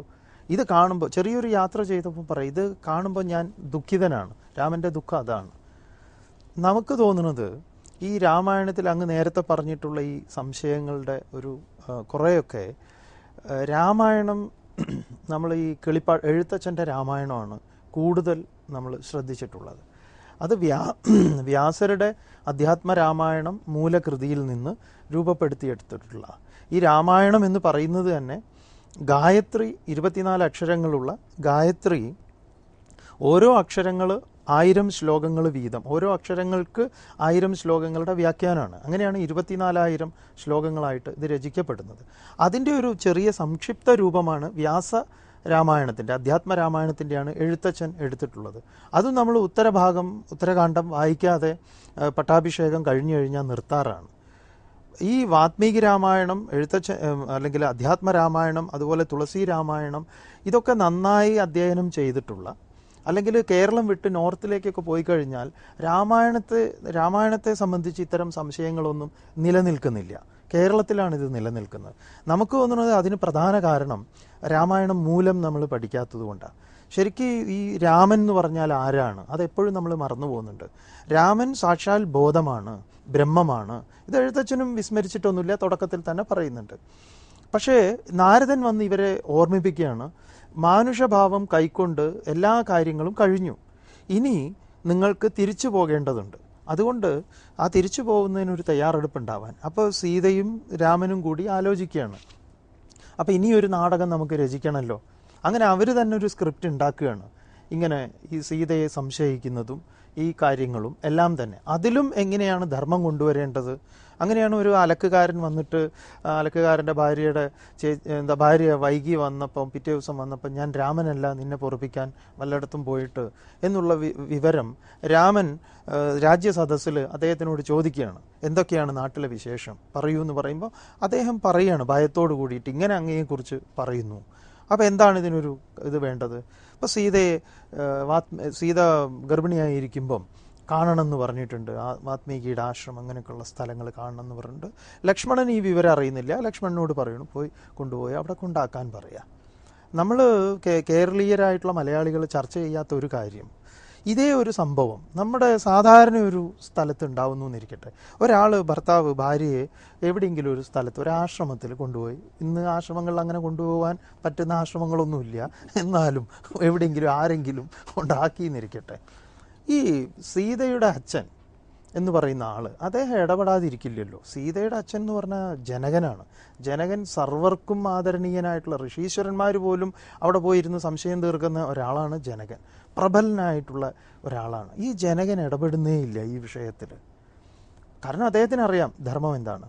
മാത്രമല്ല ഈ രാമൻ ഇതിൽ കാണുന്നത്, കാരണം രാമൻ്റെ വംശം വരുന്നുണ്ട്. ആ വംശം എങ്ങനെയാണ്, ഇതിൽ നമ്മൾ രാമായണത്തിലെ ഏറ്റവും പ്രധാനപ്പെട്ടൊരു ഭാഗമാണ് എങ്ങനെയാണ് കുട്ടികൾ ജനിക്കേണ്ടത്. ഇത്രയും വിരുദ്ധമായ ഒരു സാഹചര്യം, ഒരിക്കൽ പോലും സീതയെ ജനങ്ങൾ സംശയിക്കുന്നു, അയോധ്യയിലെ ജനങ്ങൾ വീണ്ടും സംശയിക്കുന്നു എന്ന് സീത കാണുന്നില്ല. കാരണം സീത അഗ്നി പരീക്ഷയൊക്കെ ചെയ്തതാണ്. അപ്പോൾ സീത ചിന്തിക്കുന്നത് തന്നെ എല്ലാവർക്കും യാതൊരു വിധത്തിലുള്ള സംശയവും ഇല്ല എന്നാണ്. ആ സീതയാണ് വാത്മീകിയുടെ ആശ്രമത്തിൽ പോകുന്നതും അവിടെ പ്രസവിക്കുന്നതും. പിന്നെ രാമൻ കാണുന്നത്, അല്ലെങ്കിൽ നമ്മൾ കാണുന്നത്, ഈ കുട്ടികളാണ് രാമകഥ പാടുന്നത്. അത് രാമൻ കേൾക്കുകയാണ്. ആരാണ് ഈ കുട്ടികൾ എന്ന് അന്വേഷിക്കുമ്പോഴാണ് രാമൻ അറിയുന്നത് ഇത് തൻ്റെ തന്നെ കുട്ടികളാണ്. അതോടുകൂടി രാമൻ മനസ്സിലാക്കുന്നു തൻ്റെ ദൗത്യങ്ങളെല്ലാം കഴിഞ്ഞു. ഒരാളുടെ ദൗത്യം അവിടെയാണ് കഴിയുന്നത്. മക്കൾ ശരിയായ ബോധത്തിലാണ് അവർ ഈ മനുഷ്യവംശത്തിന് പോലും ശ്രേഷ്ഠരായിട്ടുള്ള രീതിയിലാണ് വളരുന്നത് എന്ന് കാണുമ്പം ഏതൊരച്ഛനും കൃതാർത്ഥനാവുകയാണ്. ആ കൃതകൃത്യതയാണ് രാമനിൽ കാണുന്നത്. അല്ലെങ്കിൽ ഈ കുട്ടികൾ പ്രതികാരത്തിൻ്റെ സന്തതികളാവും. നമ്മൾ സിനിമയിലൊക്കെ കാണുന്നത് പോലെ രാമനെ പോയി വെല്ലുവിളിക്കും യുദ്ധത്തിന്. അപ്പോൾ ഇങ്ങനെയൊരു സിറ്റുവേഷനിൽ ഒരു സംശയത്തിൻ്റെ പരിതസ്ഥിതിയിൽ ഒരു ഗർഭം ധരിക്കുക അല്ലെങ്കിൽ ആ ഗർഭസ്ഥ ശിശു അങ്ങനെ വളരുമ്പോൾ അവരൊക്കെ റിബലുകളായിത്തീരും. അതാണ് നമ്മുടെ സൊസൈറ്റി കാണുന്നത്. സമൂഹത്തിൽ പലപ്പോഴും ഈ കുട്ടികൾ ചെറുപ്പത്തിൽ തന്നെ ഈ കാണിക്കുന്നതിന് മുഴുവൻ ഈ അമ്മ ഗർഭിണിയാവുമ്പോൾ ഈ ഭർത്താവിൻ്റെ പീഡനങ്ങളും ചുറ്റുപാടിൽ നിന്നുള്ള സംശയങ്ങളും ഇതൊക്കെയാണ്. അതവരെ സ്വാധീനിക്കുന്നതാണ്. ഒരു മനുഷ്യനെ സ്വാധീനിക്കുന്നത് എന്തൊക്കെ വിരുദ്ധമായിട്ടുള്ളത് ഉണ്ടായാൽ പോലും സ്വാധീനിക്കപ്പെടാതെ പരിശുദ്ധമായി എങ്ങനെ പുറത്തേക്ക് വരാം? അതിന് ഉദാഹരണങ്ങളാണ് ഈ പറഞ്ഞ ലവകുശന്മാരും അതുപോലെ പ്രഹ്ലാദനുമൊക്കെ ഈ ഒരു ഇതിന് ഉദാഹരണങ്ങളാണ്. അസുര സന്തതിയാണെങ്കിലും ദേവഭാവത്തോടുകൂടി ജനിക്കുന്നത് ഈ ആശ്രമം എന്ന് പറഞ്ഞാൽ അത്തരത്തിലുള്ള മനസ്സിനെ ശാന്തമാക്കുന്ന അന്തരീക്ഷങ്ങളെ ഒരുക്കുക. അല്ലാതെ ഒരു പറഞ്ഞശാല ഇന്ന് ആശ്രമങ്ങളിൽ അതില്ല. കാരണം ആശ്രമത്തിൽ പോകുന്നവർ തന്നെ പിന്നെ കാണുന്നത് വേറെ ഒന്നാണ്. അതെ.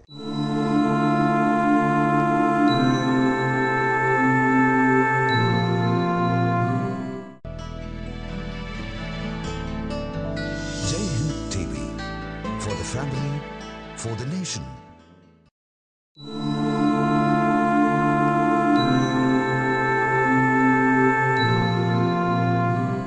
ഇസ്ലാമിൻ്റെ പഞ്ചസ്തംഭങ്ങൾ, എനിക്ക് അതേക്കുറിച്ചൊന്നും അധികം അറിവില്ല. ഓർത്ത് പറഞ്ഞാൽ തൗഹീദ്, ഹജ്ജ്, പിന്നെ നോമ്പ്, വ്രതം, നമസ്കാരം, പിന്നെ സക്കാത്ത്, അങ്ങനെ ആവാമല്ലോ. ഈ സക്കാത്തിന് മനസ്സിലാക്കിയെടുത്തോളം അറബി ഭാഷയിൽ 2 അർത്ഥങ്ങൾ ഉണ്ടെന്ന് കേട്ടിട്ടുണ്ട്. ഒന്ന് വിശുദ്ധി, രണ്ടൊന്ന് വളർച്ച, രണ്ടാമത്തേത്. അപ്പോൾ സക്കാത്ത് എത്രത്തോളം ഇസ്ലാമിക സമ്പദ്ഘടനയിലും ഇസ്ലാമിക കാരുണ്യ വ്യവസ്ഥയിലും നിർണായകമാണ്, അത് റംസാൻ മാസത്തിൽ എത്രത്തോളം പ്രധാനമാണ്. അപ്പോൾ സക്കാത്ത് 2 അവബോധമാണ് സൃഷ്ടിക്കുന്നത്. അതിലൊന്ന്, നമ്മുടെ കയ്യിലുള്ള പണം നമ്മുടേതല്ല, പ്രപഞ്ചനാഥൻ്റേതാണ്. അതുകൊണ്ട് ഇത് നാഥൻ്റെ ഇംഗിതമനുസരിച്ചാണ് ഇത് ഉപയോഗിച്ച് സമ്പാദിക്കേണ്ടതും ഇത് ഉപയോഗിച്ച് വ്യയം ചെയ്യേണ്ടതും. അപ്പോൾ അനുവദനീയമായ മാർഗേണയുള്ള സമ്പാദനം, അനിവാര്യമായ വഴിയിലുള്ള ചെലവഴിക്കൽ, ധൂർത്തിൻ്റെയും പിശുക്കിൻ്റെയും അംശലേശമില്ലാത്ത ഒരു മധ്യമ നിലപാട്, ഇതാണ് ശരിക്കും അതിൻ്റെ ചുരുക്കി പറഞ്ഞാലുള്ള വശം. സക്കാത്ത് സൃഷ്ടിക്കുന്ന 2ാമത് അവബോധം, നമ്മുടെ ധനത്തിൽ നമ്മുടെ കൂടെ ജീവിക്കുന്ന പാവപ്പെട്ടവന് അവകാശമുണ്ട് എന്നാണ്. ദൈവം തമ്പുരാൻ എല്ലാവർക്കും ഉള്ളത് നൽകിയിരിക്കുന്നു, അതിൽ കുറേ അധികം ചില ആളുകളുടെ കയ്യിലാണ്. അത് നമ്മുടേത് മാത്രമല്ല, അവർക്കും ഉള്ളതാണ്. ഖുർആൻ പറയുന്ന വാക്യം, വഫി അംവാലിഹിം ഹഖ്കുൻ ലിസ്സാഇലി വൽ മഹ്റൂം, നിങ്ങളുടെ ധനത്തിൽ ചോദിച്ചു വരുന്നവനും ജീവിതവൃത്തി നിഷേധിക്കപ്പെട്ടവനും ഹക്കുണ്ട് എന്നാണ്. ഹക്ക് എന്ന് പറഞ്ഞാൽ നിർബന്ധമായ ബാധ്യത. അത് നമ്മുടെ ഔദാര്യമല്ല, അവൻ്റെ അവകാശമാണ്, അത് കൊടുക്കണം. അപ്പോൾ അത് വരുമാനത്തിൻ്റെ ഇനമനുസരിച്ച് 2.5% മുതൽ 20% വരെ ഈ പാവപ്പെട്ടവന് കൊടുക്കണം. അപ്പോൾ അത് കൊടുക്കുന്നത് മുഖേന ഇവൻ്റെ സമ്പത്ത് ശുദ്ധീകരിക്കപ്പെടുകയാണ്. അതാണ് സക്കാത്ത് വിശുദ്ധി എന്ന് പറയാനുള്ള കാരണം. ഞാൻ മാന്യമായി സമ്പാദിച്ച ധനം സക്കാത്ത് കൊടുക്കേണ്ടുന്ന തോത് എത്തിയാൽ അതിൻ്റെ 2.5% എൻ്റെ നാട്ടിലെ പാവപ്പെട്ടവനും അർഹനും കൊടുത്തില്ല എങ്കിൽ എൻ്റെ ധനത്തിൽ ഈ 2.5% നിലനിൽക്കുന്നത് കൊണ്ടും ഞാനത് ഭുജിക്കുന്നത് കൊണ്ടും എൻ്റെ കുടുംബത്തെ ഊട്ടുന്നത് കൊണ്ടും ഞാൻ അവൻ്റെ അവകാശം ഉപയോഗിച്ചിരിക്കുന്നു. അതുകൊണ്ട് എൻ്റെ ധനം സ്വയമേവ അശുദ്ധമാകും. ഈ 2% കൊടുക്കുമ്പോഴേ ഇത് ശുദ്ധമാകും. അങ്ങനെ സമ്പത്തിൻ്റെ ശുദ്ധീകരണമാണ് അതിൻ്റെ സക്കാത്ത് വിശുദ്ധി എന്നർത്ഥം.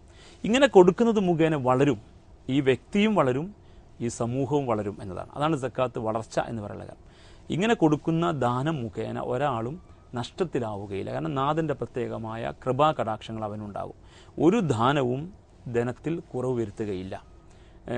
പ്രവാചകൻ തിരുനബി പഠിപ്പിക്കുന്നുണ്ട്, മലക്ക് വിളിച്ചു പറയൂത്തരേ ഓരോ പ്രഭാതത്തിലും, അല്ലാഹുമ്മ അഴുത്തി മുംഫിക്കൻ ഖലഫ, പടച്ചവനെ ചെലവഴിച്ചു കൊണ്ടിരിക്കുന്നവന് നീ തുടരെ കൊടുക്കണേ.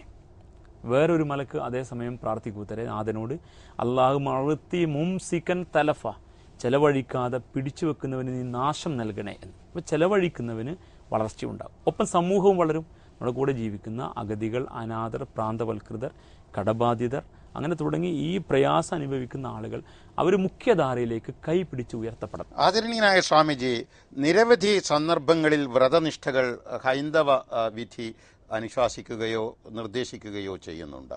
അതോടൊപ്പം തന്നെ വ്രതനിഷ്ഠയുമായി ബന്ധപ്പെട്ടതും ഇനി അതല്ലാതെ സാധാരണ ജീവിത സന്ദർഭങ്ങളിലും ദാനധർമാദികളെക്കുറിച്ചുള്ള ചില സൂചനകളും ഉപദേശങ്ങളും ഉണ്ട്. എത്രത്തോളം അത് ഈ പുണ്യകാലത്ത് നമുക്ക് അനുസ്മരിക്കാവുന്നതാണ് അതേക്കുറിച്ച്? തീർച്ചയായിട്ടും ഇതിൽ പറഞ്ഞതുപോലെ നമുക്ക് തോന്നുന്നു ഈ ഇങ്ങനെയുള്ള ചർച്ചകളാണ് നമ്മൾ ഇന്ന് സമൂഹത്തിൽ നടക്കേണ്ടത്. മതങ്ങളുടെ ഈ ധർമ്മത്തെക്കുറിച്ച്, ദാനത്തെക്കുറിച്ച്. ഈ ദാനം എന്ന് പറയുമ്പോൾ തന്നെ സ്വത്വ നിവൃത്തി പരസ്വത്വാപാദനം ദാനം, അതാണ് ദാനത്തിൻ്റെ നിർവചനം. സ്വന്തം സ്വത്വത്തെ, സ്വന്തം ഉടമസ്ഥതയെ നിവർത്തിച്ചിട്ട്, ഇതെൻ്റേതല്ല എന്ന് നിവർത്തിച്ചിട്ട്. പിന്നെ ഇതാരുടെയാ? ഇതം ന മമ, യജിക്കുന്നതിൻ്റെ ഇതാണ് ഇതം ന മമ, ഇതെൻ്റേതല്ല, പിന്നെ ഇത് ഭഗവാന്റേതാണ്. ഭഗവാന്റേത് ഞാൻ ആർക്കാണ് കൊടുക്കുന്നത്? അതും ഭഗവാൻ ആയിട്ടിരിക്കുന്ന മറ്റൊരു രൂപത്തിലുള്ള ആൾക്ക് കൊടുക്കണം.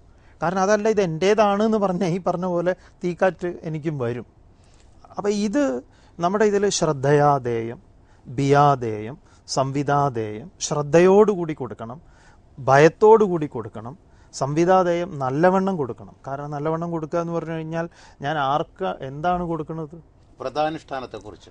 വ്രതം എന്ന് പറഞ്ഞാൽ ആചാര്യസ്വാമികൾ പറയും, കുരുതേ ഗംഗാസാഗര ഗമനം വ്രതപരിപാലന മതവാദാനം ജ്ഞാനവിഹീന സർവമതേന മുക്തിം ഭജതി ന ജന്മശതേന. 100 ജന്മം ഈ വ്രതം അനുഷ്ഠിച്ചിട്ടോ ദാനം കൊടുത്തിട്ടോ എന്തിലെങ്കിലുമൊക്കെ മുങ്ങി കുളിച്ചിട്ടോ ഒന്നും കാര്യമില്ല. ജ്ഞാനവിഹീന, അറിവ് ഇല്ലാതെയാണ് നമ്മൾ ഇതൊക്കെ ചെയ്യുന്നതെങ്കിൽ. അറിവ് എന്ന് പറഞ്ഞു കഴിഞ്ഞാൽ ശരിയായൊരു അറിവുണ്ട്. എന്താണ്, ആരാണ് ഞാൻ, എന്താണ് ഈ വിശ്വം, അല്ലെങ്കിൽ ആരാണ് ഭഗവാൻ, ഇതൊക്കെ അറിയാതെ നമ്മൾ ഭയത്തോടുകൂടി നൽകുന്നുണ്ട് പലരും. എനിക്ക് നാളെ ഇങ്ങനെ വരരുതേ, അങ്ങനെ വരരുതേ എന്നൊക്കെ ഭയപ്പെടുത്തിയിട്ട് തന്നെയാണ് ആളുകൾ മേടിക്കുന്നതും. അത് 100 ജന്മം ആവർത്തിച്ച് ചെയ്തിട്ടും കാര്യമില്ല എന്ന് ശാസ്ത്രം പറയുന്നുണ്ട്. ആദരണീയനായ സ്വാമിജി, വളരെ നിർണായകമായ ഒരു മുഹൂർത്തം രാമായണത്തിലുണ്ടല്ലോ. വസിഷ്ഠൻ രാമനെ ഉപദേശിക്കുന്ന ആ ഒരു ഘട്ടം. അതിൽ മഹാവിഷ്ണുവോ മഹാദേവനോ ഒന്നും യഥാർത്ഥ ദേവനല്ല. ആകാരം കൊണ്ടോ മറ്റു തരത്തിലുള്ള ലക്ഷണം കൊണ്ടോ പരിമിതിയുള്ളവർ ആരും തന്നെ ദേവനല്ല. അതുകൊണ്ട് സർവാന്തരമ്യയായ ബ്രഹ്മത്തിലേക്ക് എന്നുള്ള സൂചന, അത് ഇസ്ലാമിൻ്റെ ഏകദൈവ വിശ്വാസം എന്ന അടിയുറച്ച നിലപാടുമായി വളരെ പൊരുത്തപ്പെട്ടു പോകുന്നതാണ്. അതേക്കുറിച്ച്. അതെ, ഇതിൽ ഈ ഏകദൈവ വിശ്വാസം എന്നത് ഈ ആ ഒരു പ്രയോഗത്തെ ഇസ്ലാം മതപുരോഹിതന്മാരും അതുപോലെ തന്നെ ഇസ്ലാം മതം എന്താ പറയുക വിശ്വസിക്കുന്നവരും ഒന്ന് നന്നായി ബോധിക്കേണ്ടതുണ്ട്. ഈ നമ്മുടെ ഇതിൽ അദ്വൈതം എന്ന് പറയും. അപ്പം ഈ ഏകദൈവം എന്ന് പറയുമ്പം വളരെ കുറഞ്ഞ ഇസ്ലാം സുഹൃത്തുക്കൾ കരുതുന്നുണ്ട് അത് ഇസ്ലാമികമായ അള്ളാഹു ആണെന്ന്. അദ്ദേഹം അങ്ങനെ പറയുന്നു നമ്മൾ ഒരിക്കലും കരുതുന്നില്ല. അതൊരു ഇസ്ലാമിക സങ്കല്പം. ഏകദൈവം എന്ന് പറയുമ്പം ഏകം എന്ന് പറഞ്ഞാൽ അത് ഒന്ന്. അതിനെ നിർവചിക്കുന്നത് സദൈവ സൗമ്യ ഇതമഗ്രേ ആസീത് ഏകം ഏവ അദ്വയം അദ്വിതീയം. ഏകം എന്ന് പറഞ്ഞാൽ അത് മാത്രം, ഏകം എന്ന് പറഞ്ഞാൽ ഒന്ന്, ഏവ എന്ന് പറഞ്ഞാൽ അത് മാത്രം, അദ്വയം എന്ന് പറഞ്ഞാൽ രണ്ടില്ലാത്തത്, അത് മാത്രമേ ഉള്ളൂ. അതാണ് ഈ കാണുന്നതെല്ലാം. ഇവിടെ ചെറിയ ഒരു കൺഫ്യൂഷൻ ഉണ്ടാവും ചിലപ്പോൾ ഈ ഇസ്ലാം മതവും സനാതന ധർമ്മത്തിലെ അദ്വൈതവുമായിട്ട്. അതുമാത്രമാണ് ഏകം നമ്മളതിൽ പറയുമ്പം അതുമാത്രമേ ഉള്ളൂ. ഇവിടെ വേറെയൊന്നും ഇല്ല, രണ്ടില്ല, രണ്ടെന്ന് പറയാനൊന്നുമില്ല. ഇതൊരു ഫിലോസഫിയുടെ ഒരു പ്രശ്നമാണ്. ഇതിൽ മനസ്സിലാക്കലിന്റെ ചെറിയൊരു പ്രശ്നമുണ്ട്. ഈ സവിശേഷ മുഹൂർത്തത്തിൽ സംവാദത്തിന്റെ വളരെ സമ്യക്കായ തലത്തിൽ നിന്നുകൊണ്ട് തന്നെ ആദരണീയനായ ഇമാം എങ്ങനെ പ്രതികരിക്കാൻ ആഗ്രഹിക്കുന്നു ഈ പ്രത്യേക ആശയത്തോട്? ഈ ഇസ്ലാമിൻ്റെ ഒരു അവസ്ഥ അത് വളരെ ലളിതമായിട്ടാണ് കാര്യങ്ങൾ അവതരിപ്പിക്കുക. സ്വാമിജി സംസാരിക്കുമ്പോഴെല്ലാം അതിനൊരു ഭാവനയുടെ ഒരു തലമുണ്ട്. സ്വാമി തന്നെ പറയുന്നത് അതിനൊരു ഫിലോസഫിക്കലായ ഒരു ടച്ചിങ് ഉണ്ട്. ഇസ്ലാം വളരെ കൃത്യമായിട്ട് പറയുന്നത് സൃഷ്ടാവ് വേറെ, സൃഷ്ടി വേറെ. സൃഷ്ടാവ് ഇതിനെല്ലാം ഉപരിയായി നിൽക്കുന്ന ഒരാളാണ്. ഈ നിഗൂഢ പ്രപഞ്ചം, അതിനകത്ത് കാണുന്ന ഞാനും നിങ്ങൾ ഉൾപ്പെടെയുള്ള മനുഷ്യനും മറ്റു എല്ലാം, ഇതെല്ലാം സൃഷ്ടികളാണ്. ഇതിനെല്ലാം സൃഷ്ടിച്ച ഒരു സൃഷ്ടാവുണ്ട്. ആ സൃഷ്ടാവിനെ നമ്മുടെ രൂപസങ്കല്പത്തിലോ നമ്മുടെ ഇതിലോ കണക്കാക്കാൻ കഴിയില്ല. അതുകൊണ്ട് അനാദ്യനാണ് അവൻ, അനന്ത്യനാണ്, അദൃശ്യനാണ്, അരൂപിയാണ്, അവിഭാജ്യനാണ്. അവനെ വിഭജിച്ച് കല്ല്, കരട്, കാഞ്ഞിരക്കുറ്റിയിലും മുള്ളു, മുരട്, മൂർഖൻ പാമ്പിലും ഇങ്ങനെ കാണാൻ കഴിയില്ല. അതൊക്കെ അവൻ്റെ സൃഷ്ടികൾ മാത്രമാണ്. ആ സൃഷ്ടികളിൽ ആ സൃഷ്ടാവിൻ്റെ വൈഭവം ദർശിക്കാം. അപ്പോൾ ഈ ടീപ്പോയി നിർമ്മിച്ച ആളുടെ സ്കിൽ നമുക്കിതിൽ വായിച്ചെടുക്കുകയാണ്. പക്ഷെ നിർമ്മിച്ച ആളും ഈ ടീപ്പോയും ഒന്നല്ല നമുക്കറിയാം. ഇതുപോലെ സൃഷ്ടാവ് തികച്ചും വ്യത്യസ്തമായൊരു അസ്തിത്വം, ഒരു സ്വത്വം, അവൻ്റെ ഏകത്വത്തെയാണ് ഏകദൈവ വിശ്വാസം എന്ന പേരിൽ മലയാളത്തിൽ അങ്ങനെ പറയാൻ പറ്റും. അറബി ഭാഷ തൗഹീദ് എന്നാണ് പറയുക. അറബി ഭാഷയുടെ പ്രയോഗത്തെ മലയാള ഭാഷയിലേക്ക് നമുക്ക് വേണ്ടതുപോലെ വിവർത്തനം ചെയ്യാൻ കഴിയില്ല. അങ്ങനെ ഒരു പരിമിതിയുണ്ട്. വിശുദ്ധ ഖുർആൻ എന്തുകൊണ്ട് അറബി ഭാഷയിൽ അവതരിച്ചു എന്ന ചോദ്യത്തിൻ്റെ ഉത്തരം വളർച്ച മുറ്റിയ ഒരേ ഒരു ഭാഷ എന്നതാണ്. അതുകൊണ്ട് അന്നുള്ള അതേ അർത്ഥം തന്നെയാണ് ഇന്നും ആ പദപ്രയോഗം കിട്ടുക. പക്ഷെ നമ്മുടെ ഭാഷയിലേക്ക് വരുമ്പോൾ ഈ പ്രശ്നമുണ്ട്. അപ്പോൾ അതിനെ കുറിക്കാവുന്ന ഒരു പരിമിതമായ ശബ്ദമാണ് ഏകദൈവ വിശ്വാസം, അഥവാ ഒരൊറ്റ ദൈവമേ ഉള്ളൂ. ആ ദൈവം ഈ പറഞ്ഞ രീതിയിൽ വ്യത്യസ്തനായ ഒന്നാണ്, ബാക്കിയെല്ലാം അവൻ്റെ സൃഷ്ടികളാണ്. അപ്പോൾ ഈ അർത്ഥത്തിലാണ് ഏകദൈവ വിശ്വാസത്തെ ഇസ്ലാം പ്രതിനിധീകരിക്കുന്നത്. ആ അർത്ഥത്തിൽ എല്ലാവരുടെയും ദൈവം ഒരാൾ തന്നെ, നമ്മളെല്ലാം അവൻ്റെ സൃഷ്ടികളാണ് എന്ന ഒരു വിശാലത. വളരെ നിർണായകവും എന്നാൽ ഏറെ അർത്ഥഗർഭവുമായ ഒരു സൂക്തമുണ്ടല്ലോ. അതായത് നാളെ ലോകാവസാനം ആണെന്നിരിക്കലും എന്നുള്ള അറിവുണ്ടായാൽ പോലും ഒരു ചെടിയെ നട്ടു നനക്കുന്നവൻ യഥാർത്ഥത്തിൽ വളരെ വലിയ പുണ്യം ചെയ്യുകയാണ് എന്നുള്ള രീതിയിൽ അത് ഈ പ്രകൃതി സംരക്ഷണം, ഇന്നത്തെ പരിസ്ഥിതി സംരക്ഷണമൊക്കെ എത്രത്തോളം ഇസ്ലാമിൻ്റെ ബോധ ജാഗ്രതയിലുണ്ട്. 3 ബന്ധങ്ങൾ കൃത്യമായി പാലിക്കാൻ വിശുദ്ധ ഖുർആനും തിരുവചനങ്ങളും മനുഷ്യരെ നിർബന്ധിക്കുന്നു, വിശ്വാസികളെ പ്രത്യേകിച്ചു. 1 ദൈവവുമായുള്ള ബന്ധം, 2 മനുഷ്യനും തമ്മിലുള്ള ബന്ധം, 3-ാമത്തേത് നാമും ഈ പ്രകൃതിയും തമ്മിലുള്ള ബന്ധമാണ്. ചവിട്ടി നിൽക്കുന്ന മണ്ണും മുകളിൽ മേലാപ്പായി നിൽക്കുന്ന വിണ്ണും അതിനിടയിൽ ബാക്കിയെല്ലാം ദൈവം നമ്മുടെ കയ്യിൽ ഏൽപ്പിച്ച അമാനത്ത്, സൂക്ഷിപ്പ് മുതലാണ്. അതുകൊണ്ട് അതിന് കോട്ടം തട്ടാതെ പരിമിതമായ ആവശ്യങ്ങൾക്ക് ഉപയോഗിച്ച് ചൂഷണം ചെയ്യാതെ വരും തലമുറയ്ക്ക് വേണ്ടി നൽകണം. അതുകൊണ്ട് മരം നടൽ അത് പ്രവാചകന്റെ ഒരു നിർദ്ദേശമാണ്. ഖിയാമത്ത് നാൾ ലോകാവസാനം സംഭവിക്കുകയാണെന്ന് അറിഞ്ഞാലും നിന്റെ കയ്യിലുള്ള ചെടി നീ നടണം, വരും തലമുറയ്ക്ക് വേണ്ടി ആ ഒരു രീതിയിൽ മുന്നോട്ട് പോകണം. രാമായണത്തിൽ പോലും സീതയെ നീ കണ്ടുവോ എന്ന് രാമൻ ചോദിക്കുന്നത് വൃക്ഷങ്ങളോടാണ്. പല വള്ളികളും രാമൻ്റെ ദുഃഖം രാമനോട് എങ്ങനെ ഉത്തരം പറയും എന്ന് കരുതിയിട്ട് ഒരു വിഷമം കൊണ്ട് അവരൊക്കെ തലതാഴ്ത്തി ഞങ്ങളോട് ചോദിക്കരുതേ എന്നും കരുതിയിട്ട് അങ്ങനെ തലതാഴ്ത്തിയിരിക്കുന്ന വൃക്ഷങ്ങളുണ്ട്, ചെടികളുണ്ട്. പിന്നെ പർവ്വതങ്ങൾ എല്ലാം ഇതിലൊരു കഥാപാത്രങ്ങളാണ്. അവർക്കൊക്കെ പേരുകളുണ്ട്, എത്രയോ പേരുകൾ. ജീവജാലങ്ങൾ, ഈ ജടായു മുതലുള്ള എല്ലാവരും, കുരങ്ങന്മാർ, രാമൻ കുരങ്ങന്മാരെയൊക്കെ ഉപയോഗിച്ചുകൊണ്ടാണ് ഈ ഒരു. അപ്പോൾ എല്ലാ സഹജീവികളോ ഈ പറഞ്ഞ പ്രപഞ്ചത്തിലെ എല്ലാറ്റിനെയും ഉൾപ്പെടുത്തിക്കൊണ്ട്, കാരണം നേരത്തെ പറഞ്ഞ ആശയത്തിന് നാരായണ ഗുരുദേവൻ പറയും, നീയല്ലോ സൃഷ്ടിയും സ്രഷ്ടാവായതും സൃഷ്ടിജാലവും, നീയല്ലോ ദൈവമേ സൃഷ്ടിക്കുള്ള സാമഗ്രിയായതും.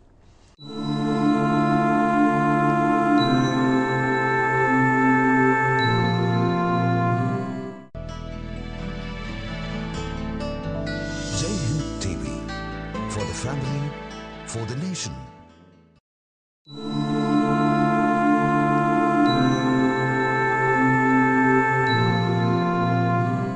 ഭൂമിയിൽ നിന്ന് പതുക്കെ നമുക്കിനി ആകാശത്തേക്ക് പോകാം. അതായത് 7 ആകാശങ്ങളെക്കുറിച്ച് ഖുർആൻ സൂചിപ്പിക്കുന്നു. അതുതന്നെ ശാസ്ത്രം അന്തരീക്ഷത്തിൻ്റെ 7 പാളികളായി പറയുന്നു. സപ്താകാശങ്ങളെക്കുറിച്ച് ഹൈന്ദവ കൽപ്പനകളും ഉണ്ട്. യഥാർത്ഥത്തിൽ ഇസ്ലാമിലെ ആകാശബോധം മനുഷ്യ മനസ്സിൻ്റെ വിശാലതയുമായി എത്രത്തോളം ബന്ധപ്പെട്ട് കിടക്കുന്നു? നമ്മുടെ മുകളിൽ മേലാപ്പായി നിൽക്കുന്ന തൂണുകളില്ലാത്ത ആകാശത്തെക്കുറിച്ച് ചിന്തിക്കാൻ നിരന്തരമായിട്ട് ഖുർആൻ ആഹ്വാനം ചെയ്യുന്നുണ്ട്. നക്ഷത്രങ്ങൾ, ഗ്രഹങ്ങൾ, നമ്മുടെ കണ്ണെത്താത്ത ഇനിയുമുള്ള അത്ഭുതങ്ങൾ, പ്രപഞ്ചത്തിൻ്റെ വിശാലതയെക്കുറിച്ച്, അത് പ്രപഞ്ചം വികസിക്കുന്നതിനെക്കുറിച്ചെല്ലാം കൃത്യമായിട്ട് പഠിപ്പിക്കും. അപ്പോൾ ഈ വിശാലമായ ആകാശം നമ്മുടെ മനസ്സിനെ യഥാർത്ഥത്തിൽ ദൈവത്തെക്കുറിച്ചുള്ള ചിന്തയാലും ഈ പ്രപഞ്ചത്തിൽ നമ്മുടെ അല്പത്തരം അഥവാ നമ്മുടെ നിസ്സഹായാവസ്ഥയെക്കുറിച്ചുള്ള തിരിച്ചറിവിനാലും നമ്മുടെ കൂടെ ജീവിക്കുന്ന ഈ സമസൃഷ്ടികളും സഹജീവികളുമുള്ള ഒത്തുജീവിതത്തിലൂടെ മാത്രമേ നമുക്ക് പ്രയാണം ചെയ്യാൻ കഴിയൂ എന്ന തിരിച്ചറിവിലും നമ്മുടെ നിലനിൽപ്പിന് വേണ്ടി ഈ പ്രപഞ്ചമെല്ലാം എത്രമേൽ സേവന സന്നദ്ധമായി നിൽക്കുന്നു എന്ന വസ്തുത അറിയുന്നതിലൂടെയും നമ്മൾ വിനയാന്യതരായി മാറുകയും നമ്മൾ വിശാലതയുള്ളവരായി തീരുകയും ചെയ്യണം എന്നാണ് ഈ ചിന്തയിലൂടെ പ്രപഞ്ചനാഥൻ നമ്മെ ഓർമ്മപ്പെടുത്തുന്നത്. പ്രവാചകൻ തിരുനബിയുടെ ഏറ്റവും വലിയ ഗുണമായിട്ട് ഖുർആൻ എടുത്തു പറഞ്ഞത്, അല്ലെങ്കിൽ നാഥൻ നൽകിയ ഏറ്റവും വലിയ ഔദാര്യമായിട്ട് എടുത്തു പറഞ്ഞത്, അലം നഷ്റഹ് ലക സുദ്റക്, നിന്റെ ഹൃദയത്തിന് നാം വിശാലത നൽകിയില്ലേ എന്നാണ്. എല്ലാവരെയും ഉൾക്കൊള്ളാൻ, ശത്രുവിനെ പോലും ഉൾക്കൊള്ളാനുള്ള വിശാലത. അപ്പോൾ ഈ വിഹായസിൻ്റെ ഈ വിശാലത, ആകാശത്തിൻ്റെ വിശാലത പോലെ മനുഷ്യൻ്റെ മനസ്സും വിശാലമാവണമെന്ന് ഈ അത്ഭുത പ്രപഞ്ചത്തെ ചൂണ്ടിക്കാണിച്ച് അതിൽ പ്രപഞ്ചനാഥൻ്റെ കഴിവിനെ നമ്മൾ മനസ്സിലാക്കി തരുന്നതോടൊപ്പം നമ്മുടെ നിസ്സാരതയെ ബോധ്യപ്പെടുന്നതോടൊപ്പം അതിൻ്റെ ഒരു ആലങ്കാരികമായ പ്രയോഗത്തിൽ ഈ വിശാലത നമ്മുടെ ഹൃദയത്തിൻ്റെ വിശാലതയാക്കി മാറ്റാൻ ഉദ്ഘോഷിക്കുന്നു. ആദരണീയനായ സ്വാമിജി, തീർച്ചയായും രാമായണത്തിലായാലും മഹാഭാരതത്തിലായാലും ഹൈന്ദവ കൽപ്പനകളുടെ മറ്റേത് പൊതുസ്ഥലിയിലായാലും മനുഷ്യരൊക്കെ വ്യാപരിക്കുന്ന ഭൂമി, അവിടെ നടക്കുന്ന സംഭവങ്ങൾ, അതിനെ നിയന്ത്രിക്കുകയോ സ്വാധീനിക്കുകയോ ചെയ്യുന്ന ദേവന്മാരുടെ ഇടപെടലുകളുടെ ഒരു ഉപരിതലം, ആ ദേവന്മാർക്കും മേലെ കിടക്കുന്ന നിതാന്ത ശാന്തമായ ബ്രഹ്മം, ഇതൊക്കെ ആകാശത്തിൻ്റെ വ്യത്യസ്ത അവസ്ഥകളെക്കുറിച്ചുള്ള മനുഷ്യബന്ധ സംബന്ധമായ കൽപ്പനകൾ തന്നെയല്ലേ? തീർച്ചയായിട്ടും. അതായത് 14 ലോകങ്ങളെക്കുറിച്ച് പറയും. ഭൂർ, ഭുവ, സുവ, മഹ, തപ, ജന, സത്യ, ഇങ്ങനെ മുകളിലേക്ക്, പിന്നെ അതല, വിതല, സുതല, രസാതല, പാതാളം, ഇങ്ങനെ താഴേക്ക്. ഇത് ശരിക്കും പറഞ്ഞാൽ ഉയർച്ചയും താഴ്ചയുമാണ്. മനുഷ്യൻ നമ്മുടെ ഇതിൽ പറയുമ്പം വ്യഷ്ടിയായിട്ടും സമഷ്ടിയായിട്ടും, അതിന് ഈ ആധുനിക ഭാഷയിൽ മൈക്രോകോസം മാക്രോകോസം എന്ന് പറയുന്ന ആ ഒരു ഇത് എന്തൊക്കെയാണോ പ്രകൃതിയായിട്ടിരിക്കുന്നത്, അതിപ്പോൾ 14 ലോകങ്ങളാണെങ്കിലും അത് തന്നെയാണ് നമ്മൾ. ഇതൊക്കെ നമ്മളിൽ തന്നെ നമുക്ക് കണ്ടെത്താവുന്നതാണ്. നമ്മൾ ഓരോ ഇപ്പോൾ അണ്ടർവേൾഡ് എന്ന് പറഞ്ഞു കഴിഞ്ഞാൽ എന്താ, അതിൻ്റെ ലിറ്ററലി മീനിങ് എന്താ? അതോ ലോകം എന്ന് പറഞ്ഞാൽ, ലോകം എന്ന് പറഞ്ഞാൽ ലോക്യതേ ഭുജ്യതേ ഇതി ലോക, നമ്മളെ അനുഭവ മണ്ഡലമാണ്. ഇതുവരെ ഞങ്ങളുടെ വിനയാന്വിതമായ അന്വേഷണങ്ങൾക്ക് ആദരണീയരായ ഇമാമും സ്വാമിജിയും മറുപടി നൽകുകയായിരുന്നു. പരസ്പരം എന്തെങ്കിലും അവർക്ക് ചോദിക്കാനും പറയാനുമുണ്ടോ എന്ന് നമുക്കൊന്ന് അറിഞ്ഞു നോക്കാം. ഞങ്ങൾ പരസ്പരം എപ്പോഴും കാണുന്നവരാണ്. ഒന്ന് ചിലപ്പോൾ പ്രേക്ഷകർ വിചാരിക്കുന്നുണ്ടോ ഇവർ ആദ്യമായിട്ടാണ് ഇങ്ങനെ കാണുന്നത്. സ്വാമി ഇവിടെ തന്നെയാണ്, തിരുവനന്തപുരമാണ്, അദ്ദേഹം ഇവിടെയാണ്. നമ്മൾ പള്ളിയിൽ പോവുകയും ഭക്ഷണം കഴിക്കുകയും അതുപോലെ അദ്ദേഹം ആശ്രമത്തിൽ വരികയും ഞങ്ങൾ വളരെ സൗഹൃദമാണ്.